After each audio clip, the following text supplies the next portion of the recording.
review. Yes, well, until next year, of course. Today I'm going to be reviewing the first Pixar film of 2015, Inside Out. Yes, Inside Out. Boy, we get to this one, finally. So, the basic plot of Inside Out, well, I say basic plot. The plot of Inside Out is that it centers around this young 11-year-old girl named Riley, and the 5 emotions that live inside her head: anger, fear, disgust, and joy and sadness. And their job is to basically, they live in this control room and they sort of try and keep Riley emotionally stable. The film opens with like a montage of her earlier life, and when introducing the emotions themselves, which is all very good.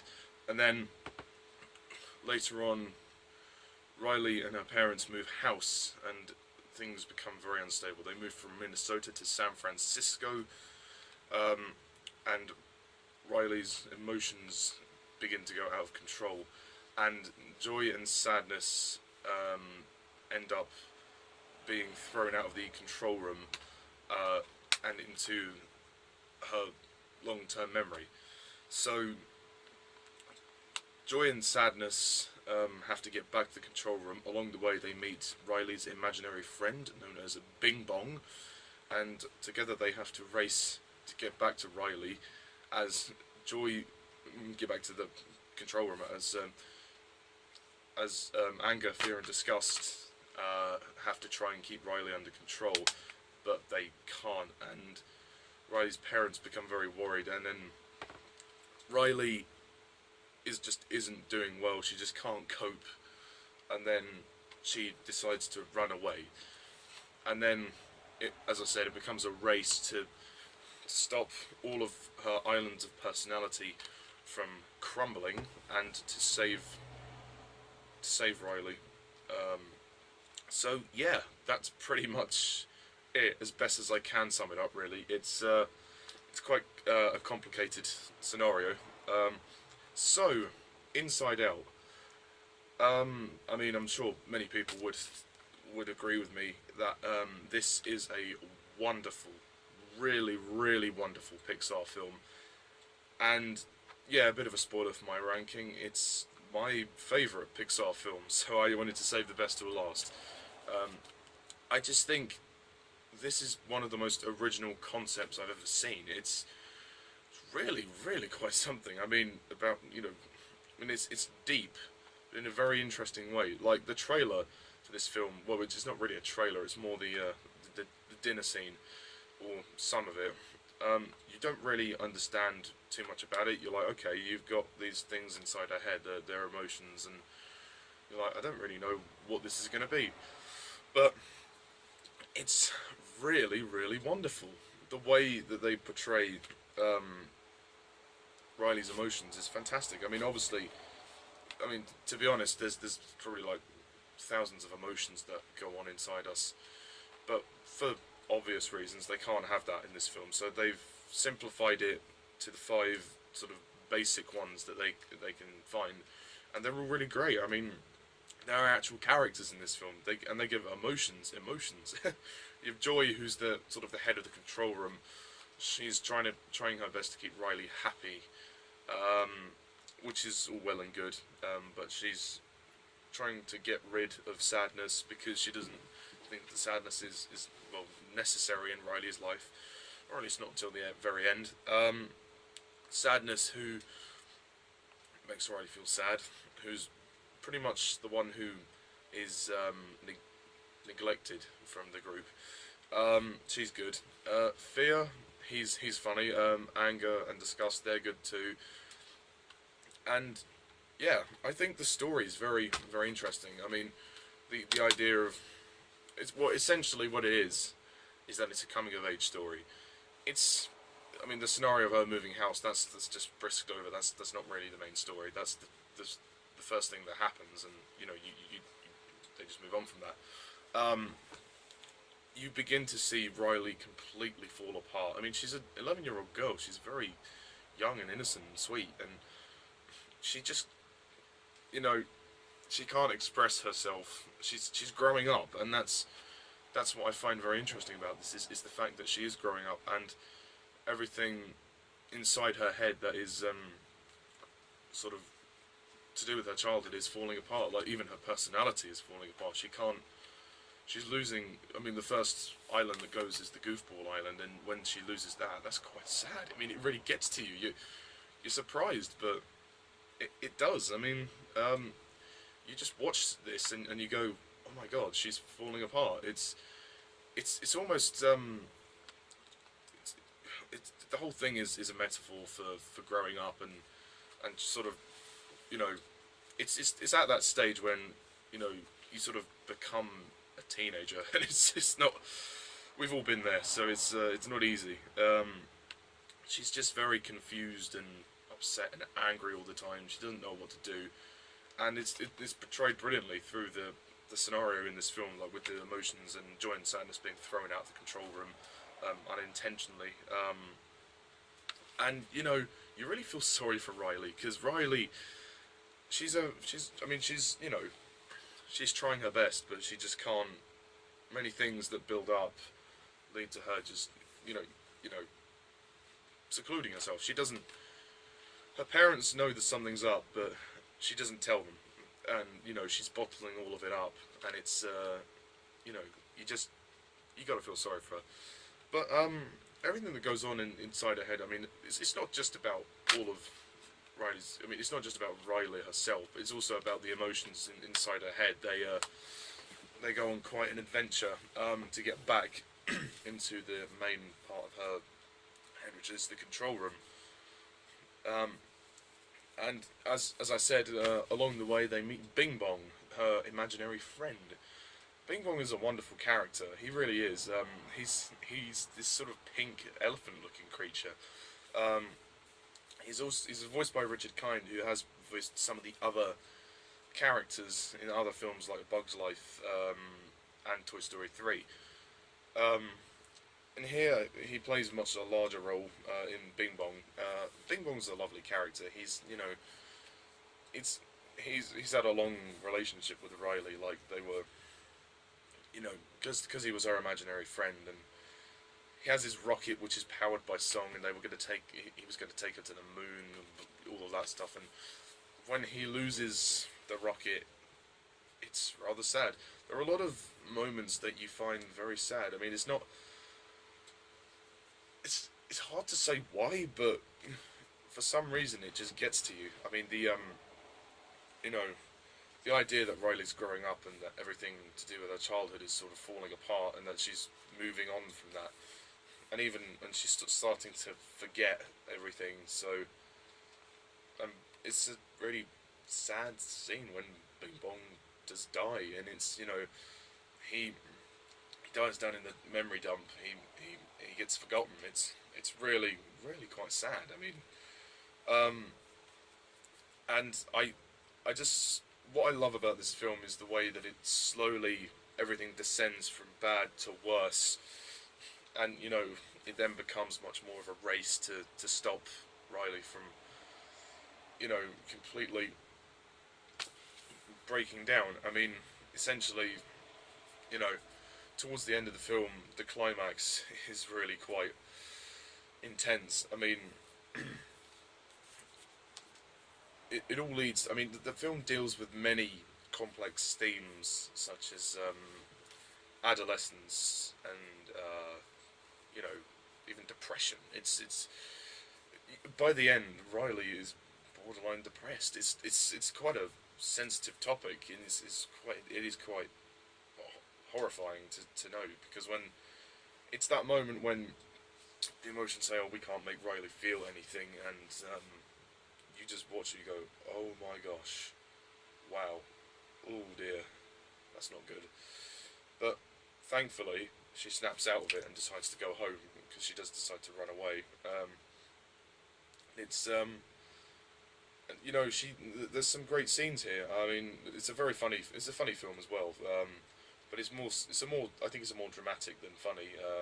It's more serious. I mean, Riley's, you know, trying to do all the things she used to do in Minnesota, like trying to play hockey and stuff and all of that. But she just can't do it. For some reason, she just can't do it, and she bottles it all up. And by the end of the film, when she returns home, her parents, she ends up breaking down, and that's the whole thing. I mean, with Riley's emotions, is that she was always happy. She was never sad, or rarely sad. And you know, I mean, some people may say in the film that Joy was a bit of a bitch to sadness, but I think that was the point. Actually, that was the point. Joy was meant to be a bitch to sadness in order to then, by the end of the film, realise that sadness was what Riley needed. Riley needed to feel sad to then feel happy again. And I think that's a great message for some people, that, you know, it's okay to have a cry. It's okay to be upset. You know, we're only human, and it's a very, very sensitive topic, and it's very well handled by Pixar, very mature, and they handle it really well. And you know, particularly, that's what helps the end of the film. Ugh. Sorry about that, yawning. But no, that's what really helps the end of the film sort of drive its course.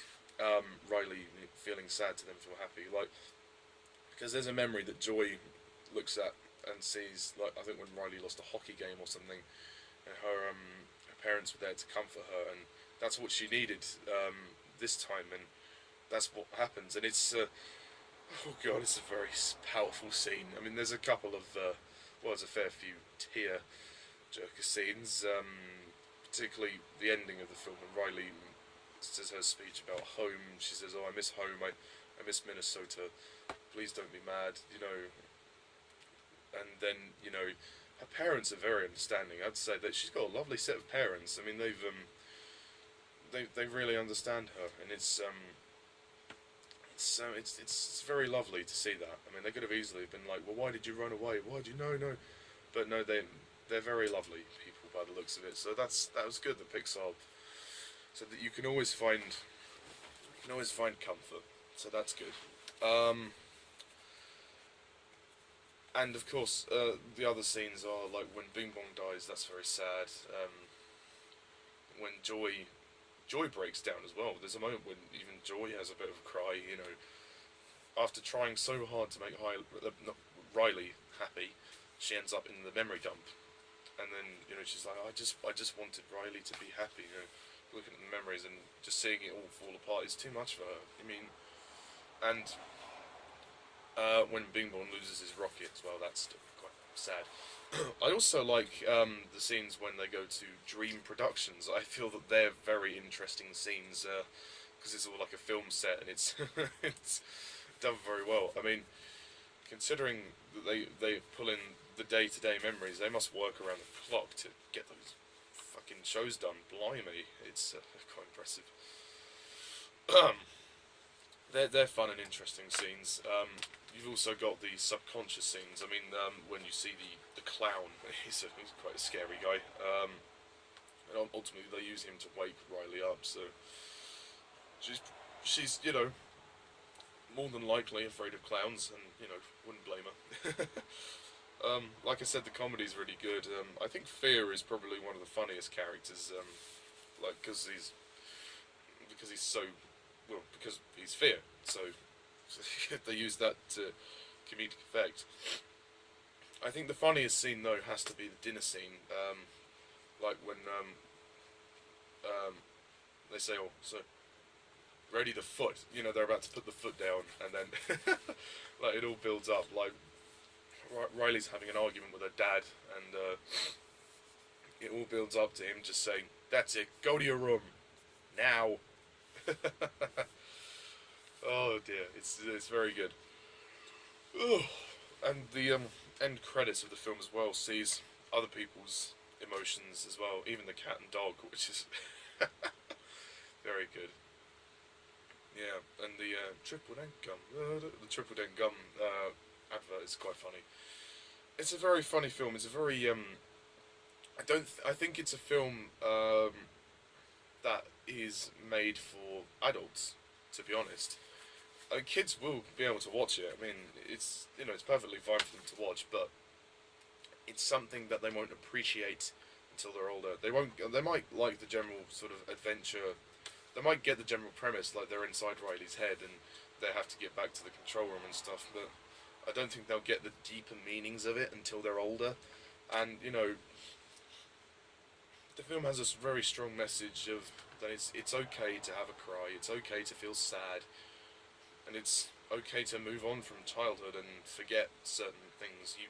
You don't need to have everything you once knew. You can move on to new things, and it's okay to feel sad because in some ways it can also make you feel happier.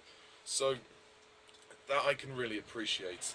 The voice cast, I don't really know many of their names, but I know that Amy Poehler voices Joy, and she's very good. Bill Hader is Fear, he's great. Phyllis Smith is Sadness, who's very good. Richard Kind is Bing Bong as well. The girl that voices Riley is good too, and the parents. I mean, I just love all the moments like when they're goofing around. You wouldn't normally get that with a kid and their parents. It's quite rare. Tired. Wake up. So yeah, like when Riley goes to school for her first day, and they're like, "Oh, have a good day." Ooh, ooh, ooh, ooh. They're doing all the monkey thing. It's really quite funny because you just don't imagine it with any other sort of family. And I love all of the scenes at the very beginning, with Riley as a baby and a toddler, seeing her grow up as well.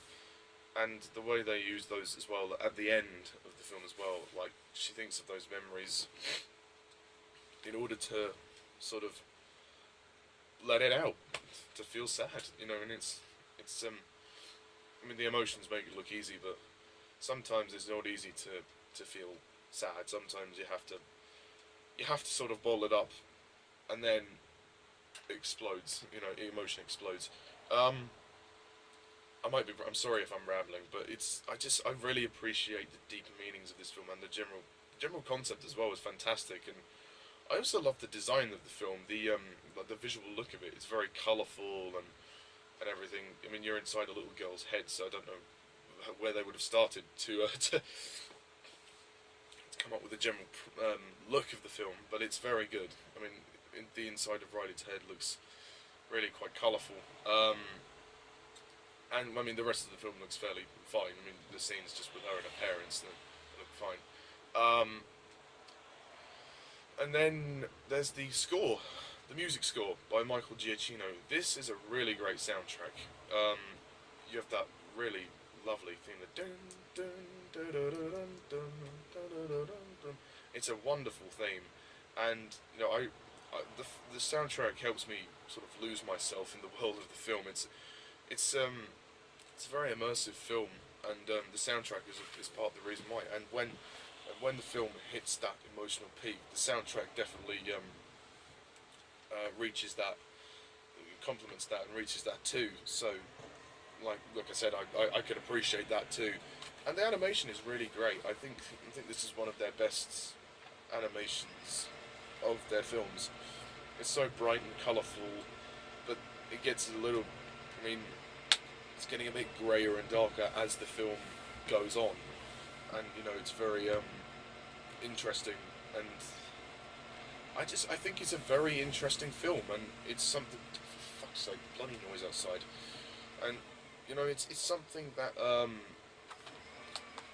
is rare for Pixar to do. They took a big risk, and this film is something that deals with mature themes, something that even kids may not even understand, but they thought, we're going to make this into. I mean, they made it into they simplified it as much as they could for a younger audience, but I genuinely believe this is more of an adult film.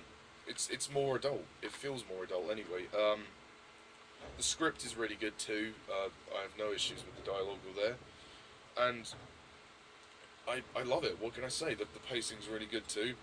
There's always something happening. Like, younger children can appreciate the adventure aspects of the film. The older audience can appreciate the emotional aspects of the film.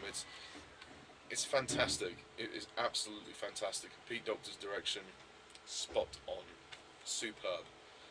Um, and the end of the film sort of sees a hint towards puberty and Riley sort of meeting a boy and whatnot. So she's growing up, and it's really quite. You just look and you go, wow, this is really quite sweet. I mean, oh yeah, but no, it's a film that really is deep, and it means a lot to a lot of people. I think they just get it. They just get it. I mean, it's surprisingly relatable. We've all been there. We've all had times when our emotions are just out of control, especially at that age. I mean, But yeah, Inside Out is an absolute masterpiece, and I love it. It's my favourite Pixar film.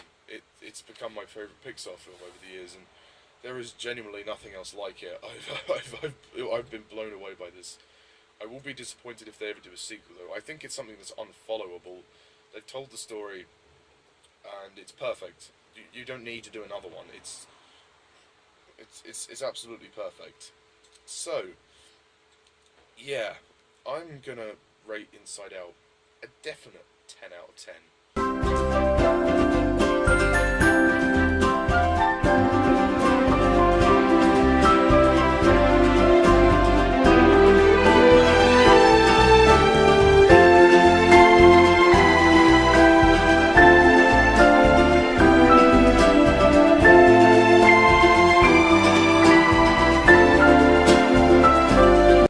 So, that's my review of Inside Out, and all of my Pixar reviews are done. Yay! Until Cars 3. Oh, God. Nobody asked for Cars 3. But anyway, yeah, we'll watch it with an open mind next year. I am going to be going to see Finding Dory again as well for a third time. What can I say? Hey-ho. So, yeah, that's it. It's my review of Inside Out. Tune in next time when I do my ranking of Pixar movies. So, boy, that's going to be a tricky list. So yeah, until then, folks, thank you guys all for watching, and as always, I'm Mr. TARDIS11. See ya.